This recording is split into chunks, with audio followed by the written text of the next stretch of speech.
ایک رحم دل حاجی کا اخلاص۔ مینا کا میدان ہے، ایک بڑے میاں اپنا تھیلا لے کر جا رہے ہیں۔ اس میں کچھ پیسے تھے۔ ایک نوجوان ان کے قریب آیا اور تھیلا چھین کر چلا گیا۔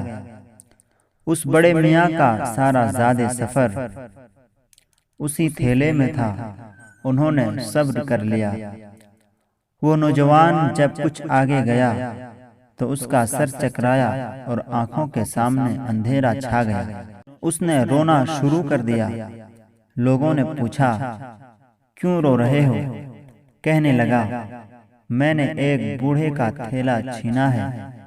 مجھے لگتا ہے کہ اس نے بددعا دی ہے، جس کی وجہ سے میری بینائی چلی گئی ہے۔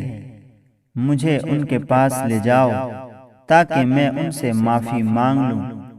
لوگ اس کو ان کے پاس لے گئے اور بڑے میاں سے کہا، آپ اس کو معاف کر دیں، اس سے غلطی ہو گئی ہے۔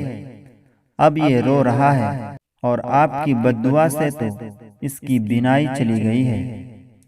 وہ بڑے میاں کہنے لگے کہ جب یہ چھین کر گیا تھا میں نے تو اسے اسی وقت معاف کر دیا تھا۔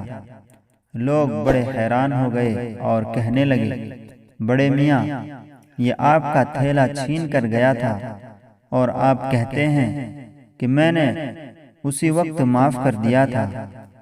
تو بڑے میاں آگے سے جواب دیتے ہیں کہ مجھے ایک خیال آ گیا تھا، جس کی وجہ سے میں نے اسے اسی وقت معاف کر دیا تھا۔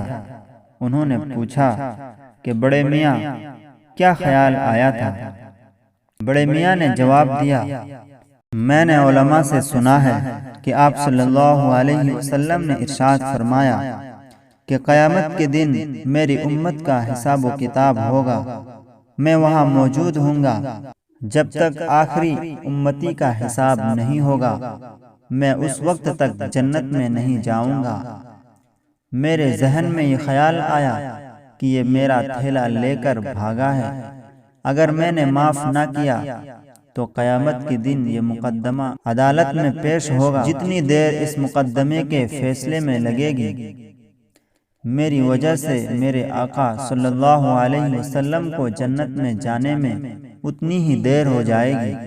لہٰذا میں نے اسے معاف کر دیا تاکہ نہ ہی مقدمہ پیش ہو اور نہ ہی میری وجہ سے میرے آقا صلی اللہ علیہ وسلم کو جنت میں جانے میں تاخیر ہوگی۔